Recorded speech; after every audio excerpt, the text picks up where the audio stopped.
এই একটা ভিডিও তোমার মোবাইলের নেশা একেবারে দূর করে দেবে। তাই ভিডিওটা অবশ্যই মন দিয়ে দেখো। মোবাইলের নেশা দূর করার জন্য মাত্র 4টি পদ্ধতি বলবো, এবং তার মধ্যে 3 নাম্বার পদ্ধতিটা সবথেকে বেশি গুরুত্বপূর্ণ। তাই সেটা ভুলেও মিস করো না। আরজে মোটিভেশন চ্যানেলে তোমাদের সবাইকে স্বাগতম।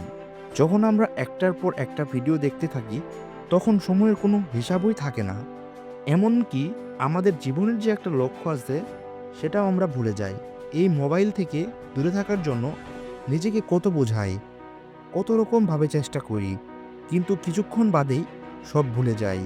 তাই এর উপায় হলো শুরুতেই নিজেকে আটকানো। আমরা 1-2টা ভিডিও দেখব বলে ফোন হাতে নেই, কিন্তু একবার ভিডিও দেখা শুরু করলে তখন আর নিজেকে আটকাতে পারি না। তাই এই ক্ষেত্রে নিজেকে শুরুতেই আটকাও, অর্থাৎ কিছু একটা দেখার জন্য যখনই ফোন হাতে নিচ্ছ সেই মুহূর্তে নিজেকে আটকাও, তাহলে আর মোবাইলের জালে ফাঁসবে না। তবে অনেক সময় আমরা দরকারি কিছু দেখার জন্য ফোন হাতে নেই, কিন্তু সেই বিষয়টা না দেখে পুরো অন্য জিনিসের ভিডিও দেখতে থাকি। তাই এই সমস্যাকে কীভাবে দূর করব তা আমরা নেক্সট পয়েন্টে জানব। নাম্বার 2, সচেতন হও। যখন মোবাইল হাতে নিচ্ছ তখন খুবই সতর্ক থাকো, কারণ মোবাইলে তোমার পছন্দের জিনিসগুলোই দেখানো হবে। তখন যদি নিজেকে আটকাতে না পারো এবং কোনো একটা ভিডিও দেখতে শুরু করো, তাহলে কি দেখতে এসেছিলে তা মনেও থাকবে না। আমাদের এই সমস্যা হওয়ার কারণ হলো আমাদের যে কোনো বিষয়ে জানার কৌতূহল অনেক বেশি। তাই ইউটিউবে যখন ওই পছন্দের কিছু আমাদের সামনে আসে, তখন আমরা নিজেকে আটকাতে পারি না। তাই এর উপায় হলো ইউটিউবে যেখানে সার্চ অপশন আছে, সবার প্রথম সেখানে চলে আসো, তাহলে আর ভুল দিকে যাবে না। আমরা রাতে ঘুমানোর আগে মোবাইল রেখে তারপর ঘুমাই। সকালে ঘুম ভাঙার পর সবার প্রথম মোবাইলটাই হাতে নেই।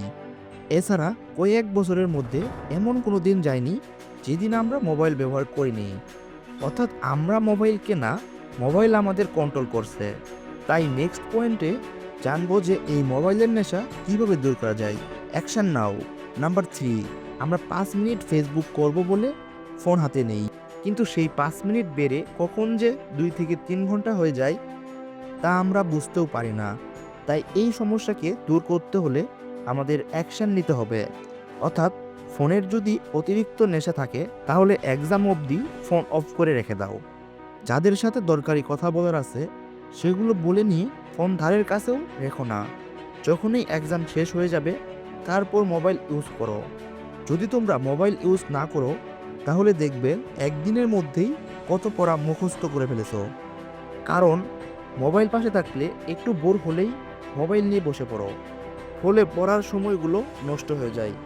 কিন্তু মোবাইল না থাকলে তখন করার মতো কিছুই থাকে না, ফলে সম্পূর্ণ মনোযোগ পড়াশোনায় থাকে। তবে তোমার যদি মোবাইল অফ রাখতে অসুবিধা হয় এবং মোবাইল অন রেখেই চাইছো পড়াশোনা করতে, তাহলে এর সমাধান আমরা নেক্সট পয়েন্টে দেখে নেব। নাম্বার 4, ফোনের সেটিং চেঞ্জ করো। ফোনে যত নোটিফিকেশন আসে, যে কে কোথায় কমেন্ট করলো, কোথায় মেসেজ আসলো, সব নোটিফিকেশন অফ করে দাও, না হলে এই দেখতে গিয়ে সময় নষ্ট হয়ে যাবে। এছাড়া ফোন ইউজ করার জন্য দিনের যে কোনো 1 ঘন্টা রাখো, তাহলে পড়ার সময় মন দিয়ে পড়াশোনা করতে পারবে। এছাড়া ফোনের ফেস এবং ফিঙ্গার আনলক অফ করে দাও, এবং ফোন এর একটু বড় পাসওয়ার্ড রাখো, তাহলে এত বড় পাসওয়ার্ড দিয়ে বারবার ফোন ওপেন করতে ইচ্ছে করবে না।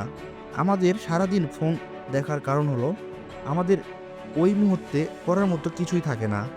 কিন্তু আমরা যদি পড়াশোনায় মনোযোগ দিই, তাহলে মোবাইলের নেশা পুরোপুরি দূর হয়ে যাবে।